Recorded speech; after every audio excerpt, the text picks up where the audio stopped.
Good evening. Welcome to Sacred Conversations on Race and Privilege, led by the clergy team at Naples United Church of Christ.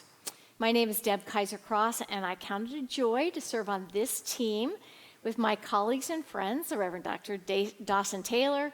He's the senior minister, the Reverend Dr. David Kaiser-Cross, who is the executive minister and happens to be my husband. And she still counts it as a joy, so I think that's a good sign. Well, right, it is a joy. And the Reverend Dr. Sharon Harris-Ewing, who's my friend, and is the assistant minister here. We're each taking a turn at facilitating this discussion, and tonight's my privilege and responsibility to ask the questions. I would not be honest if I didn't acknowledge some trepidation at leading something that's a huge learning opportunity for me. I hope that we can simply open our hearts and minds to learn together. This is the fourth week in an 8-week series. The first week, the four of us visited with the Reverend Dr. Stephen Ray, the president of Chicago Theological Seminary, and the Reverend Dr. Bernice Powell Jackson, pastor of First United Church of Tampa. For me, it was a really important step in learning more about racism and its impact on so many people. Then the second week, Dawson spent an hour with Reverend Justin Coleman, which was such a delight to watch. He's a senior pastor of University United Methodist Church in Chapel Hill, North Carolina. They're high school friends, and you could see that banter. They've remained connected through the years because they both found themselves in pastoral ministry. They shared their similar but different journeys of ministry. Then last week, Sharon Harris-Ewing helped us dive into our 5-week book study of How to Be an Anti-Racist by Ibram X. Kendi. Dr. Kendi is the author of several books. The one that I knew about before this one was Stamped from the Beginning, The Definitive History of Racist Ideas in America. I had not read it, but it's definitely on my list after this.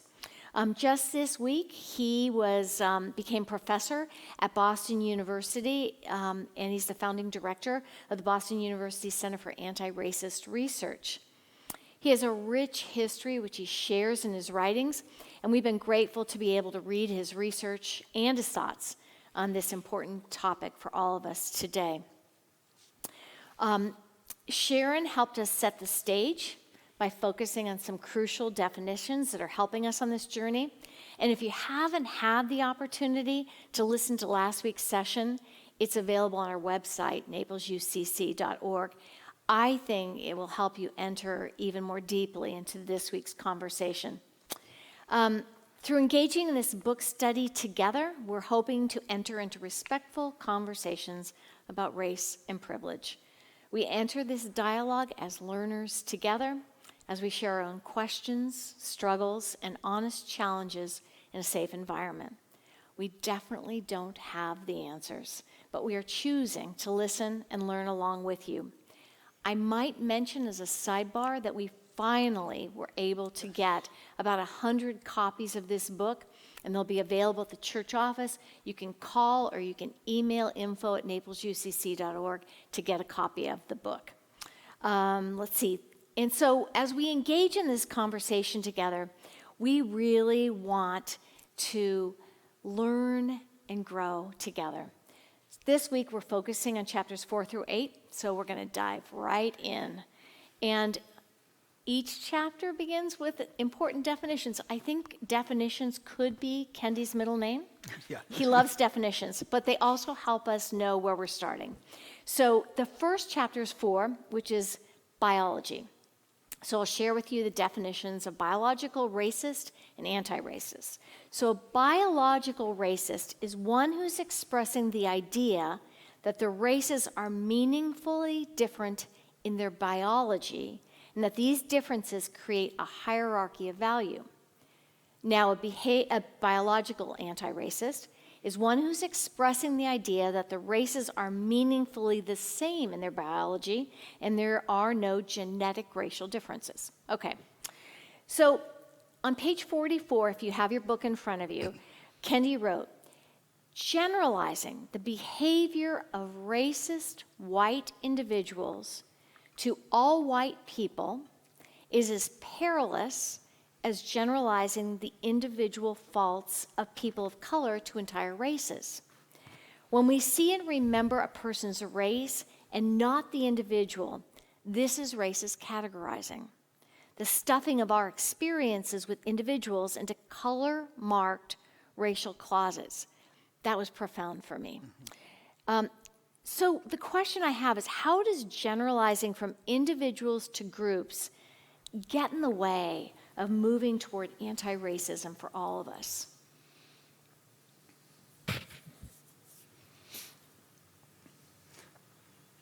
Is it that tough? Well, so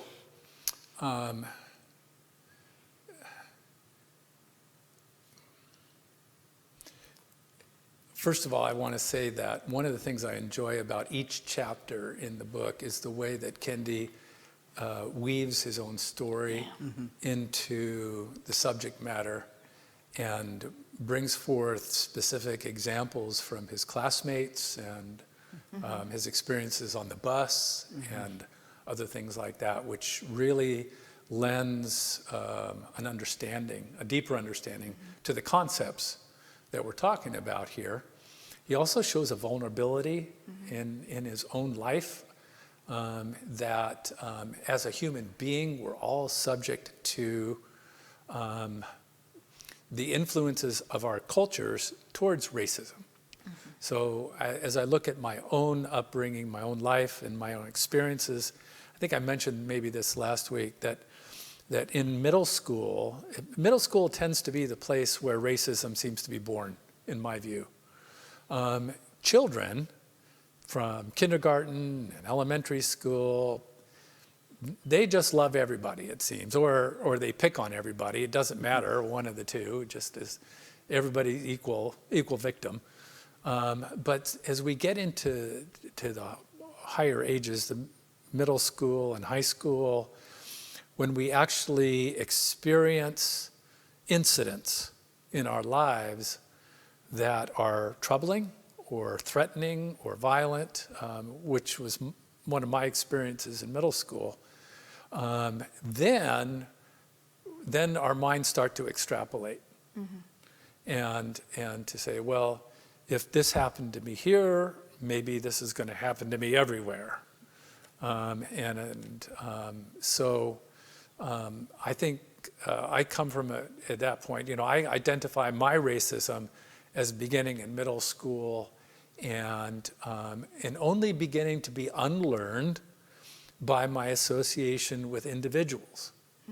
As I work, I remember the experiences I've had in college and in ministry, going to Haiti, other experiences like that, really, for me, tend to diminish my automatic assumptions about race and about people, which is a good thing, I think, although I'm far from being exempt from the assumptions to automatically pop up when I see or hear something happen. On page 37, he writes this. He says, "Our societies, our policies, our ideas, our histories, and our cultures have rendered race and made it matter. We are what people see us as, whether what they see exists or not. Race is a mirage, but one that we do well to see, but never forgetting it is a mirage." So how does generalizing from individuals to groups get in the way?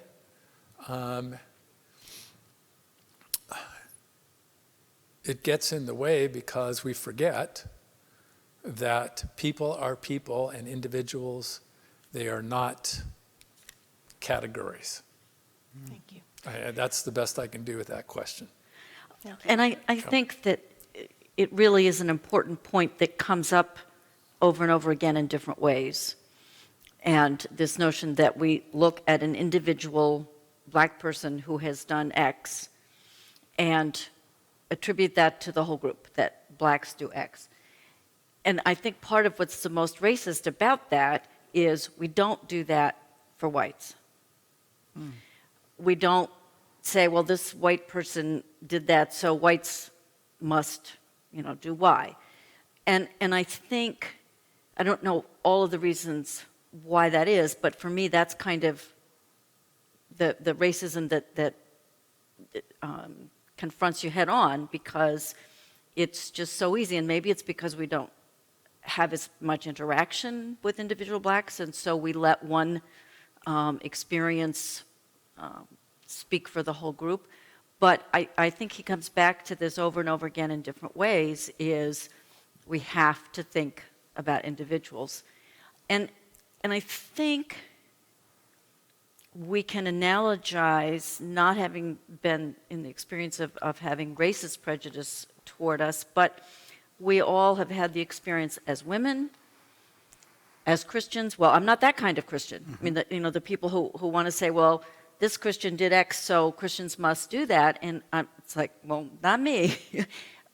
So I think we can get the damage that does by analogy, but certainly have not had to be the victims of it. And the long history, it becomes self-fulfilling, that we hear racist generalizations, and so then when we see the confirmation bias, when we see a black person who's done this, that just confirms those racist ideas that we've inherited, rather than saying, oh, well, that was one person who did one thing. Yeah. I want to jump in and just say that one of the items in the book they point out, and I also read in some articles, is that there's a difference between race and population. So what you were just talking about are populations, categories of people that fit together in various ways and circumstances, even among white people.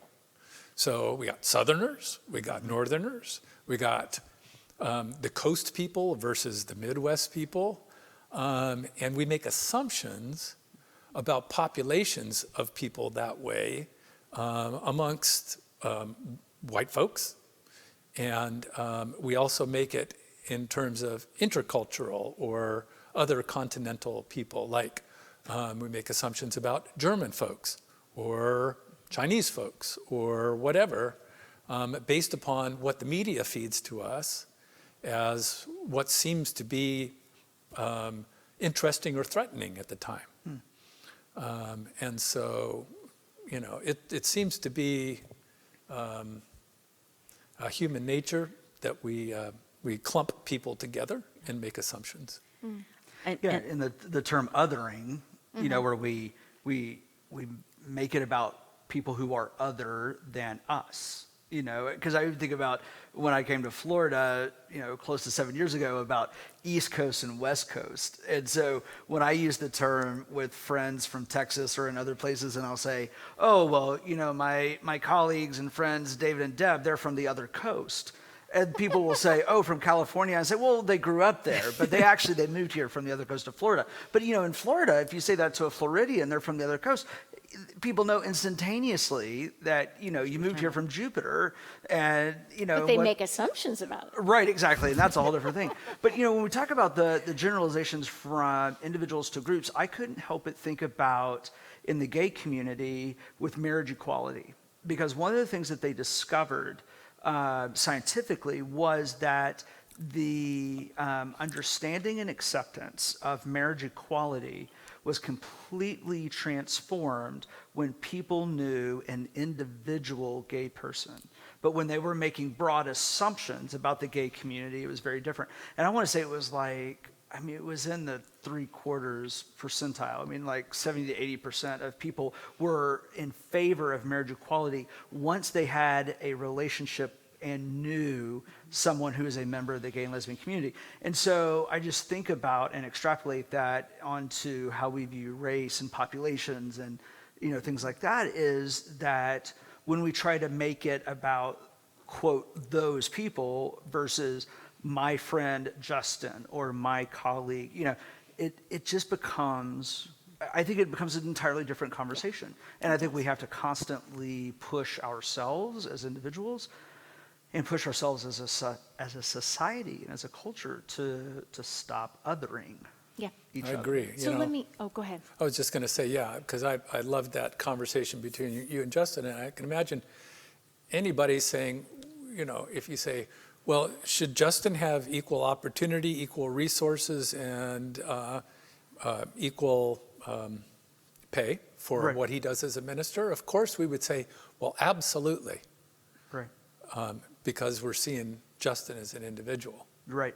You know. And one of the things I respect about our friendship is he has done the same in his ministry about those of us who identify as LGBTQ, about those same questions, about should we have the same opportunities, the same pay, the same experiences, the same opportunity to marry, those kinds of things. He's asked those same questions of justice as well. And so that's one of the things that I really value, is that we have been able to do that one for the other in different venues, in different ways. Yeah. So I'm going to switch gears just a little bit, because there's a really interesting piece in this chapter. Kendi thinks it's really important to witness and acknowledge our individual races rather than to ignore them. He talks about what he calls singular race makers, who push for the end of categorizing and identifying by race. How does Kendi respond to those views, and why? Well, so he writes on page 38, I see myself as culturally, historically, and politically in blackness, in being an African American, an African, and a member of the forced and unforced African diaspora.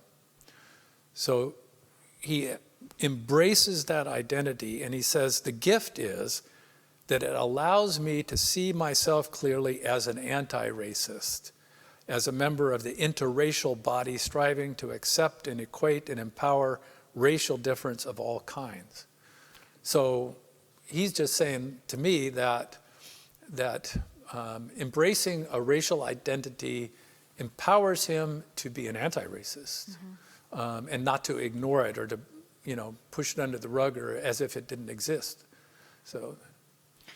And what I picked up on in that part of the chapter that most struck me, he says, if we stop using racial categories, we will not be able to identify racial inequity. Exactly. Yeah. So if we say, well, it's all just one human race, then we don't have to pay attention to the fact that some people who look one way have a very different experience of what it means to be part of the human race. And so I think people sometimes want to, it's his not racist, back to the introduction, trying to be not racist and say, well, it's just all one human race, we're colorblind or whatever. And that really covers over the different kinds of experiences and allows us to not see. And I also think it's kind of disrespectful to us as individuals to just make it like, well, we're all the same. We're all just It denies the a monolith. richness of our different life experiences for me. He did make me think. I really was like, oh, that's interesting. And then I started thinking about the wide variety of human experience we would lose if we did that. I always find I find myself uncomfortable in situations where people are either unable or unwilling to name what's happening, in the room or at work. So to me, if we become a society or even a culture as white people who are unwilling to name race or racism at work, I feel like that means that we are doing the proverbial sweeping under the rug of the issues that are at work. And so, I just think I find such power when my friends who are in recovery find the courage to say, I am an addict. When those in the gay community have the courage to say, I am gay. When those who are survivors of horrific things, talk about being a survivor. I think there's power in claiming those things. You know, as someone who spends a lot of my ministry talking about pushing back on the labels that we put on each other, I do think there is power in claiming that for yourself, not necessarily having others do it for you. But, you know, and so I think it, you know, I think he does a masterful job of talking about his, where he takes pride and finds his story Right. in the richness of that. You know? Absolutely. The most poignant story in there was when he was in third grade and he stood up for that little girl Yeah. in the classroom and Yes. pushed back Amazing. at the teacher and Yes. the principal. I found You know. that, but then also I think it's in that same chapter where the story where he goes to visit that private school Yeah. and challenges the woman, the teacher, about why she's the only, black not teacher. maybe the only, but why there aren't more black teachers at the school, while she is spouting the tremendous, supposed tremendous regard that the school has for racial diversity. And I'm just thinking to myself, What for a kid to find his voice in Right. third grade was like, oh my gosh. but I just found, I mean, there's so amazing. many poignant stories, but I agree with you on Yeah. that. And then the other one that caught my attention was that, Yeah. where he just flat out challenged her. Yeah. And his parents supported him. I know. Well, I like did. I that. think that was part of the poignancy of that, where his Yeah. parents didn't, you know, like, okay, we're leaving now, or you're leaving now. Yeah, But he wasn't they going to get in really- trouble for it. Yeah, exactly. So it was pretty cool. Yeah. All right, I we know, need to I know. move on to the I next know. chapter. I know you have a lot of chapters. We have a lot of chapters. So we're on ethnicity, which is Yeah. chapter 5. So let me do definitions again. Ethnic racism is a powerful collection of racist policies that lead to inequity between racialized ethnic groups. And ethnic anti-racism is a powerful collection of anti-racist policies that lead to equity between racialized ethnic groups and are substantiated by anti-racist ideas about racialized ethnic groups. That is a mouthful. So I will just say that that Kendi said that the origins of ethnic racism can be found in the slave trade supply and demand market for human products, which was eye-opening and very disturbing to me. Yeah. Different enslavers preferred different ethnic groups in Africa, believing certain groups made better slaves. From there came the hierarchy of ethnic racism, and it has continued on to this day. Kendi gave examples from his childhood where he engaged in and witnessed ethnic racism. So ethnic racism, we're back to, like racism itself, points to group behavior instead of policies as a cause of disparities between groups. And he used the example of comparisons made between black immigrants and African Americans that leads to a ranking of ethnic groups within the ranking of races to create a hierarchy. So the question is, how does attention to group behavior divert attention away from policies? How does it make a difference? I think behavior is visible, and you can react instantaneously or whenever. Policies are often invisible. And sometimes they're enshrined simply in tradition, that this is the way we've treated people for a really long time.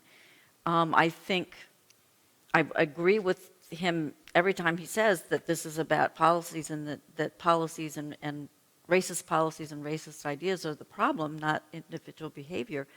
But it's really hard to sometimes find those. Yeah. I mean, I've learned as an adult, not anything in college or school before that, about some of the housing practices that led to segregated neighborhoods. You know, they didn't teach us that in school, but it's those kinds of policies that have perpetuated a lot of racism. What was coming back to me is I started working with an organization in Haiti, I don't know, 5 years ago or so. And I found it really interesting. That's the first experience I had really witnessed ethnic racism because I heard people talk about Haitians in a way that was different from other Black communities. Like there was a hierarchy. There were certain Black communities that were much more elevated than Haitians. And I kind of believe it's whoever came to this country last is who's at the bottom of the list oftentimes. Yeah. But that's the first experience I had of it. And it wasn't policies, it was just, it may have been policies, it partly is by immigration policy. Right. But you can see it if you look hard. Yeah. I feel like policy sometimes is kind of like the proverbial trying to nail Jell-O to the wall. You know, like you can't always, you know, which I think is sometimes how systemic things get into place and then really do become a part of our culture, especially those of us with privilege and in power. I think sometimes intentionally want it there, and so we use those to our benefit, but also things get there that we really just don't pay attention to until we get challenged on it. And so, you know, when I think about policy, I think about that. But then, like you said, if there's, so for instance, the Haitian community in Texas, there's not a significant Haitian presence. And so I was unaccustomed to the Haitian community and the Haitian influence and the richness that it is until I moved to Southwest Florida. And so for me, I was completely introduced to a new community, really, when I moved here, which for me is a rich experience and that I enjoy. But with being introduced to that comes, like you said, the racism of other cultures that do talk about it. So it is kind of an interesting experience, but I think policy so often, for me, in my experience, is it can be hidden in so many other ways that you just can't nail down. Yeah. Yeah, I think policy and power go together. Yeah. And sometimes I think that 20% of policy has to do with what works. And this is our experience, this is what works, and so this is going to be our policy. 80% of policy has to do with reactions against behavior that we don't want to happen again. And so we're going to make a policy against this or against that. And so I think it's a reaction of I've got to keep power, or I'm afraid, or something like that. That's kind of how I understand policy, or the development of policy. Yeah. Okay, I guess we can move on to chapter 6, the body. Yeah. Okay, so a bodily racist is one who is perceiving certain racialized bodies as more animal-like and violent than others. A bodily anti-racist is one who's humanizing, deracializing, and individualizing nonviolent and violent behavior. So on page 77, if you have your book, Kendi writes, "The acts of violence I saw from Smurf, one of his childhood buddies, and others, combined with the racist ideas all around me to convince me that more violence lurked than there actually was." Why do you think Kendi chose to tell that story of Smurf in the chapter about bodily racism?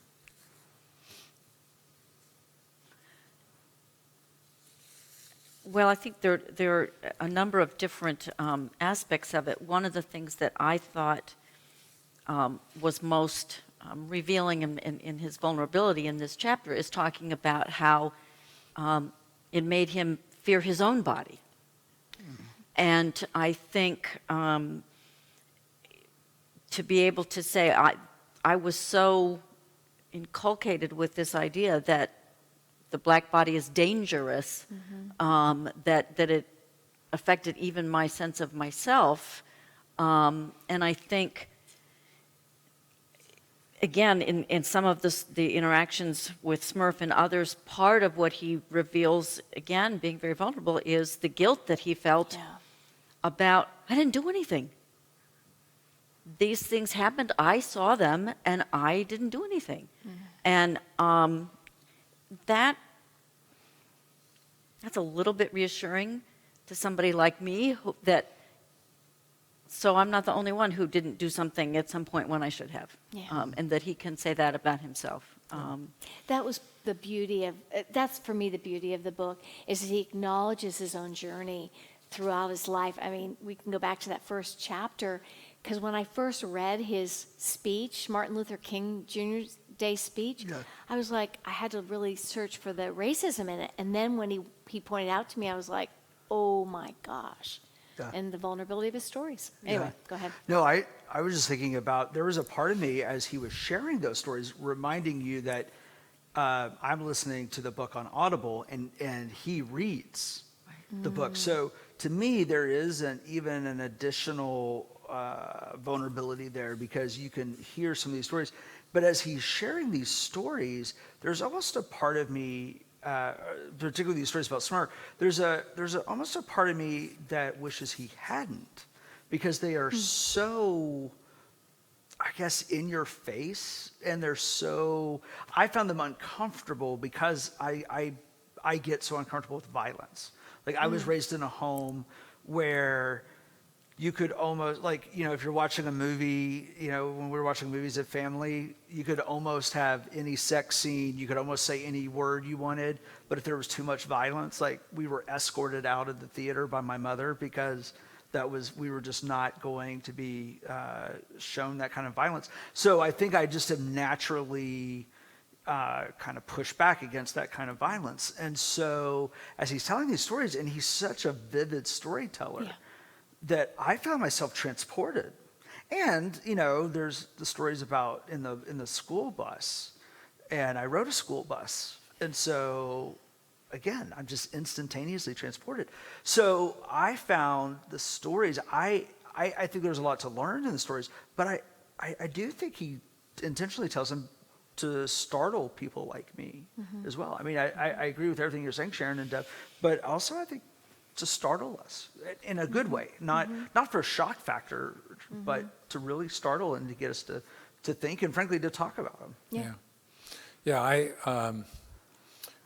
I experienced some of that school bus and playground type of violence in the area where I grew up as well. So I kind of get what he was feeling as he tried to portray in the book. But did it affect his perceptions of black people? I don't think it did.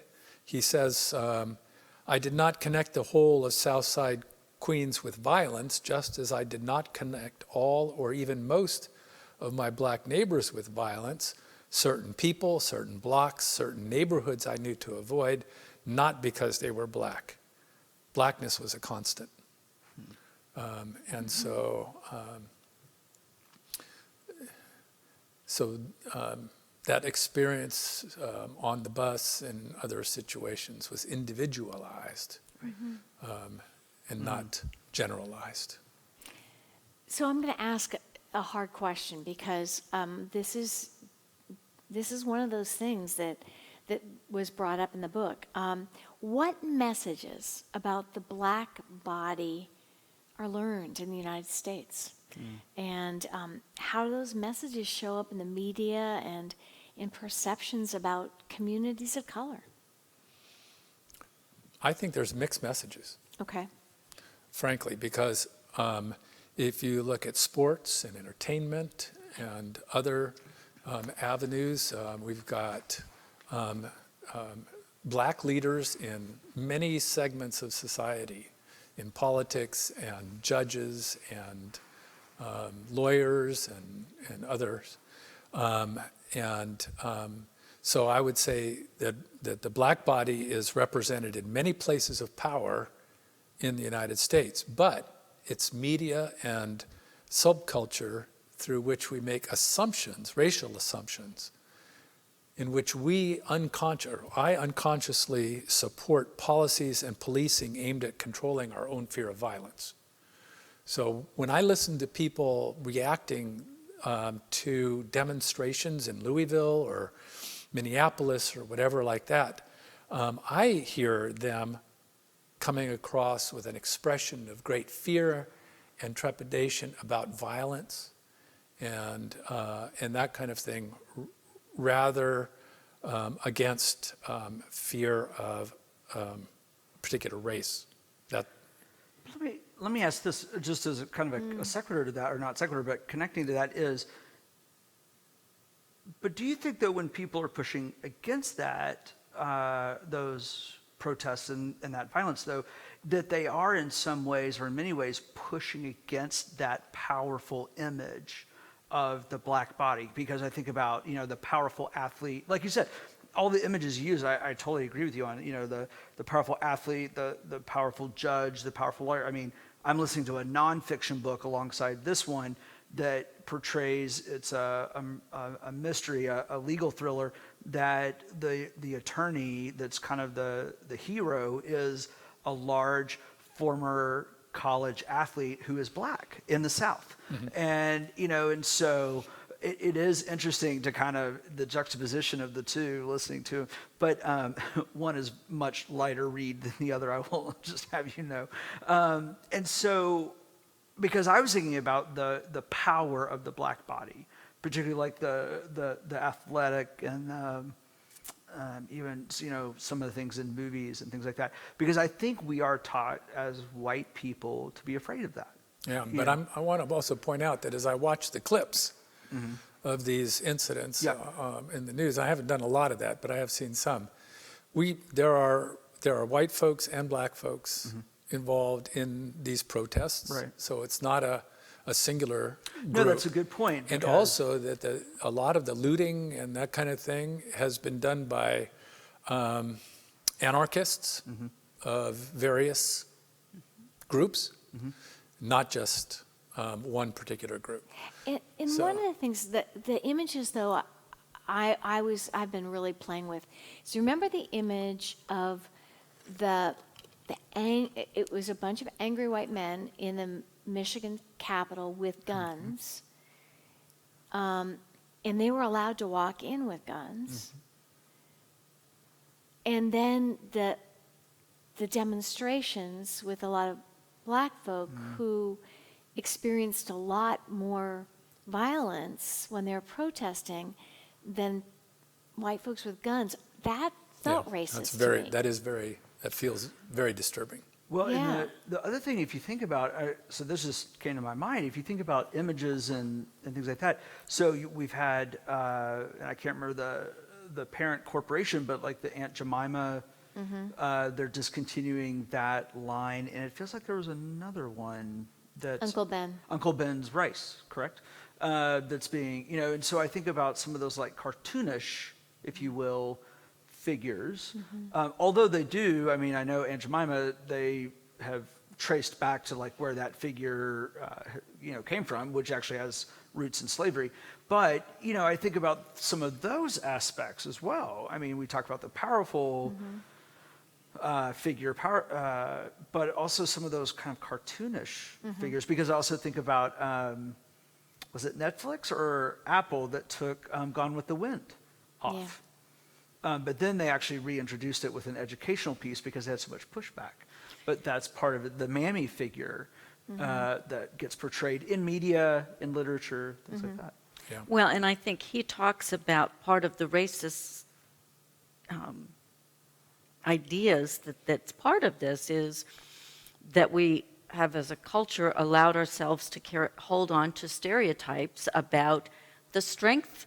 I mean, yes, these athletes, because black bodies are strong and powerful in a good way too, or that they have natural rhythm, or attributing these characteristics to the group rather than individualizing them. Right. So I'm going to do a little shift because I think this is a really important piece of this chapter. He says there's a stronger and clearer correlation between levels of violent crime and unemployment levels than between violent crime and race. In other words, researchers have found a much stronger correlation between violence, crime levels, and unemployment than violent crime and race. But that's not the story that policymakers have chosen to tell. How might our culture change, and this is probably not the best of questions, but if policymakers characterize dangerous Black neighborhoods as dangerous unemployed neighborhoods. It's not as sexy. It doesn't sell. Perhaps. But it's true. Well, yeah, no, I And- don't and- but disagree. I mean, we don't ever ask the question right. when it's presented. Well, and also, I mean, I was thinking about, you were talking about the protests and things. I mean, one of the things that has been repeatedly pointed out is the racial makeup of those who are protesting. Because there are a tremendous number of white people protesting. And so, and in part, one of the beliefs about that, I was doing some reading about this, is that because of the unemployment levels being as high as they are currently, that A, that provides the opportunity, but B, it also provides to the frustration levels that people are experiencing. So I think that's I actually think that's an excellent question. So thank you, Doug. Yeah. Well, and I can't tell you how many hundreds of times I have said to students in the classroom, correlation does not mean causation. Yeah. And I have to teach a little bit of statistics and try to get that idea. But this idea that we think, well, because there are some black people who are violent, that must be their problem, rather than looking at what are the root causes of violence, and lack of employment being a much more significant factor. But we build storylines and we see things that keep our story going. And so, we've been taught black neighborhoods are dangerous, and we just keep on believing that without looking at the kind of research that he talks about, or at what are the root causes. Absolutely. As far as that question is concerned, to me it boils down to economic power and the choices that the economic hierarchy in this country make in terms of the distribution of economic resources across the board. It's the reluctance and the refusal to use resources, to hoard resources, instead of seeing such neighborhoods, economic neighborhoods, unemployment neighborhoods, as opportunities for doing good. So basically the choice is, I'm going to line my own pockets, or I'm going to do something good with the resources I have. It's pretty simple. Thank you. All right, we are going to run out of time, so I got to move us to chapter 7. So that's on culture. So a cultural racist is one who's creating a cultural standard and imposing a cultural hierarchy among racial groups. And a cultural anti-racist is one who's rejecting cultural standards and equalizing cultural differences among racial groups. So on page 83, Kendi says that whoever makes the cultural standard makes the cultural hierarchy. The act of making a cultural standard and hierarchy is what creates cultural racism. And then right after that, he quoted Theodore Roosevelt, who said, "The goal should be to assimilate the backward race, so it may enter into the possession of true freedom, while the forward race is enabled to preserve unharmed the high civilization wrought out by its forefathers." Whoever creates the cultural standard puts themselves at the top of the hierarchy. Was it a new consideration for you? And how have you changed your ideas about cultural hierarchy?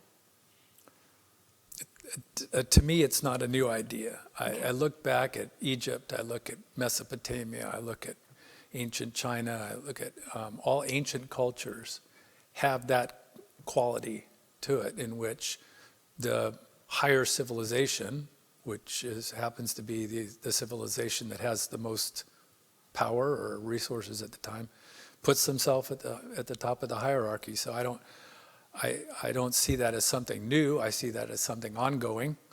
But I don't know.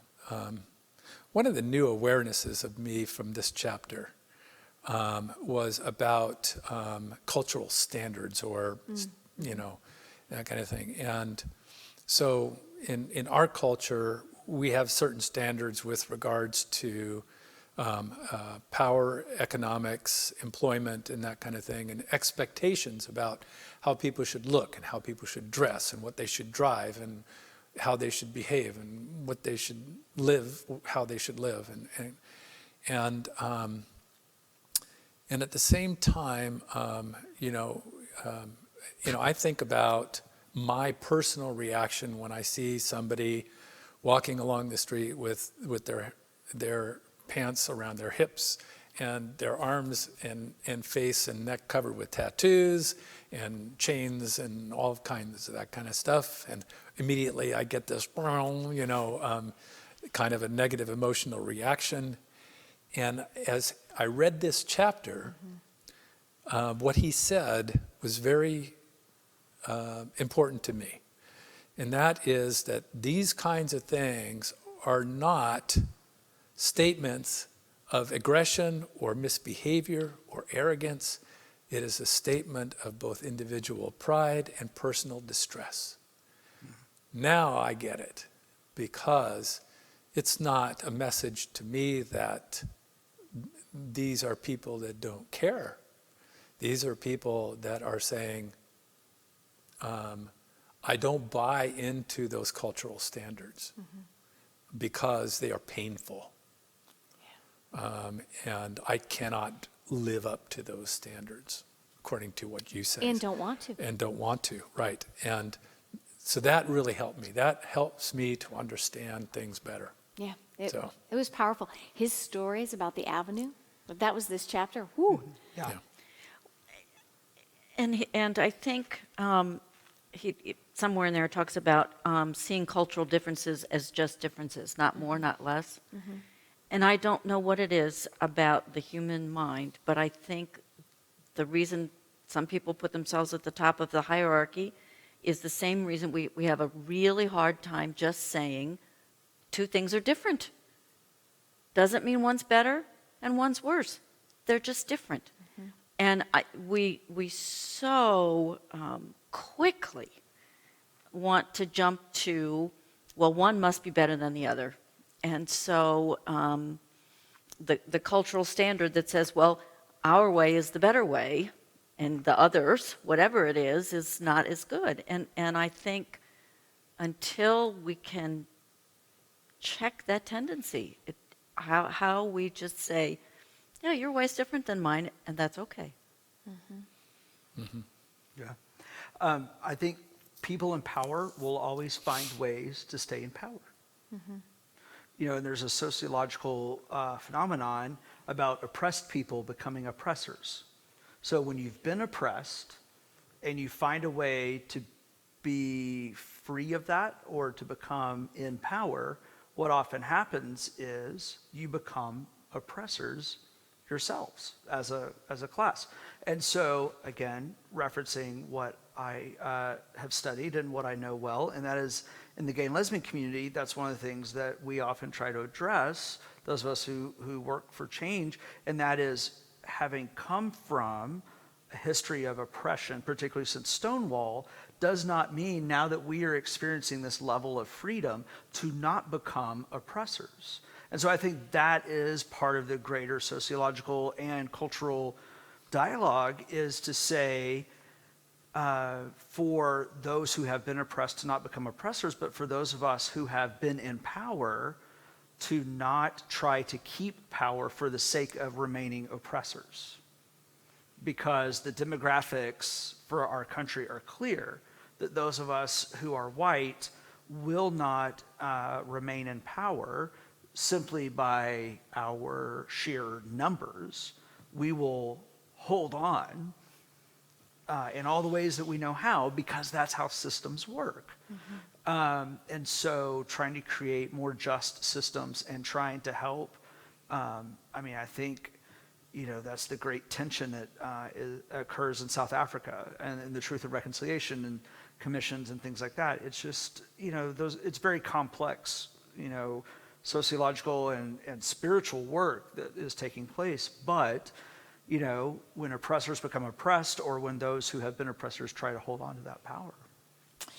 Thank you. I think we're going to move to the 8th chapter, because then we've got some wrap-up questions at the end. So the last chapter is on behavior.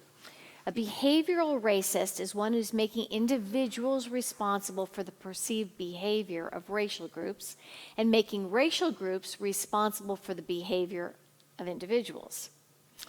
And a behavioral anti-racist is one who's making racial group behavior fictional and individual behavior real. I thought that was great.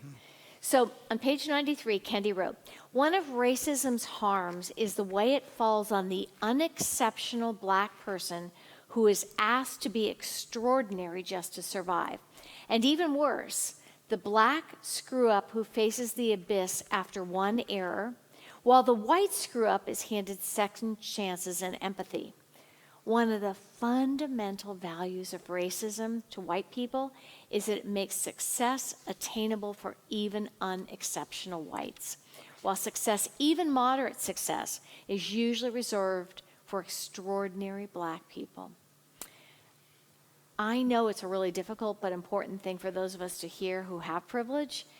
What did you think about when you read that statement? Well, I first of all, I thought how somebody who experiences that must feel very lonely and resentment and even despair. To feel like you're in a position where there's nothing you can do to be good enough. I just think that's a horrible feeling. Like Kendi, Kendi was talking about not being a very good student in high school. I wasn't either. I was a bad student in high school, but I wasn't labeled as a bad white student. I was just a bad student. And so on page 95, he says, behavior defines the inherent human traits and potentials that everyone shares. Humans overall are intelligent and lazy, even as that intelligence and laziness might appear differently across racialized cultural groups. And so I think I'm kind of starting to understand what he's talking about, because my behavior, I was not a good high school student, but my race wasn't connected to it. And that's the difference. Yeah. I remember having a conversation with one of our kids, and she was talking to a bunch of her friends. And I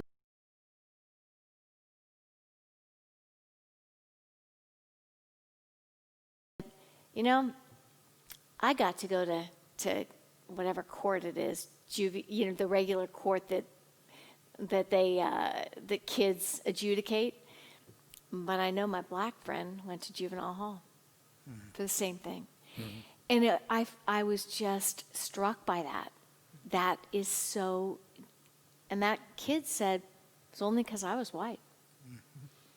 I was thinking about Robin Williams, the comedian who's no longer with us, had a joke about privilege, about how some people are born great, some people achieve greatness, and some people get it as a graduation gift. And I just think about how true that so often is.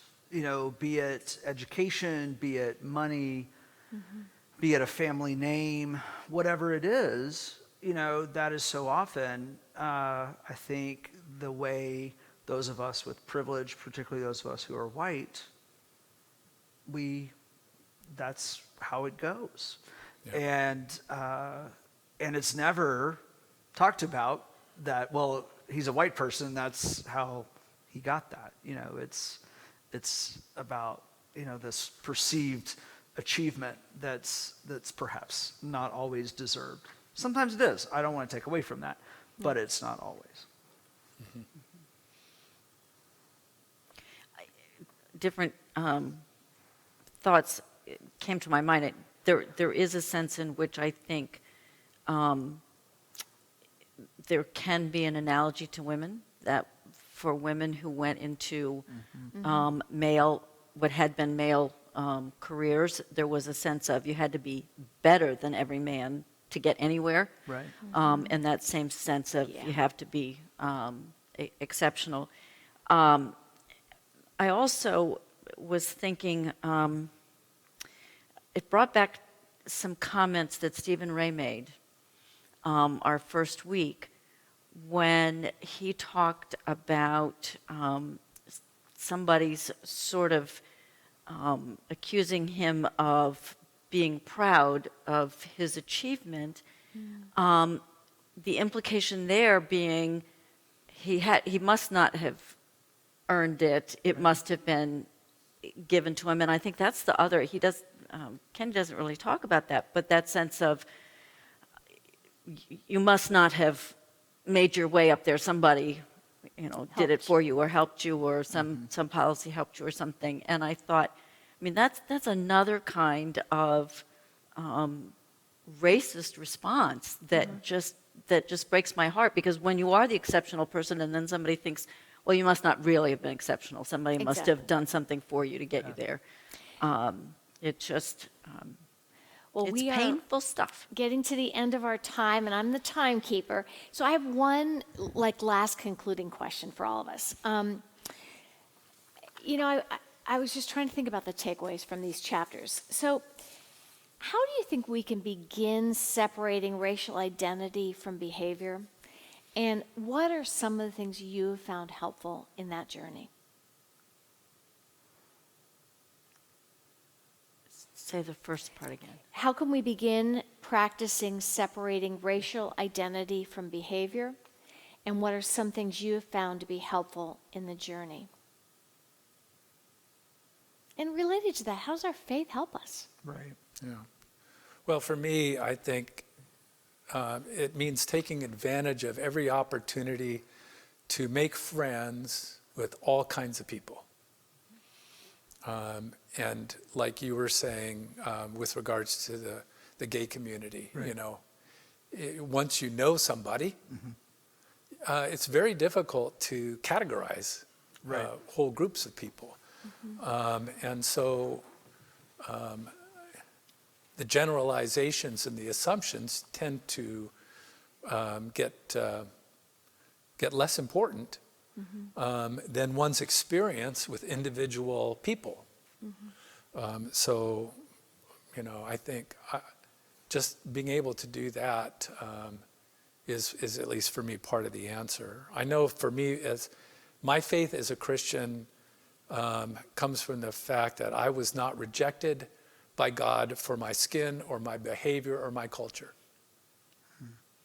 I was accepted. And so if I reject any person offhand based on perceptions of behavior or skin or culture, I'm not behaving as a Christian. I'm certainly not as a follower of Jesus. Yeah.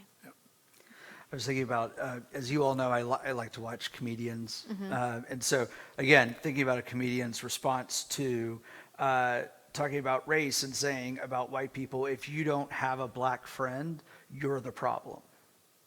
And I found that convicting. And so, I think about that. I'm thinking about nurturing a diverse group of friends and colleagues and those, in my sphere of influence. And I just think about the faith component is that we are compelled by our faith. We are compelled by the gospel.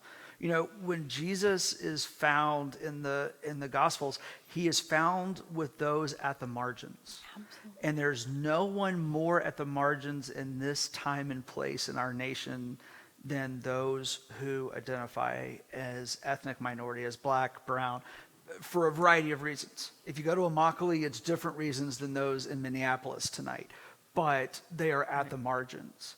And so I mean, that's part of how these conversations were born, was our conversations as a clergy team about how do we respond? Where do we start? We've had a lot of people in the congregation ask us what's next.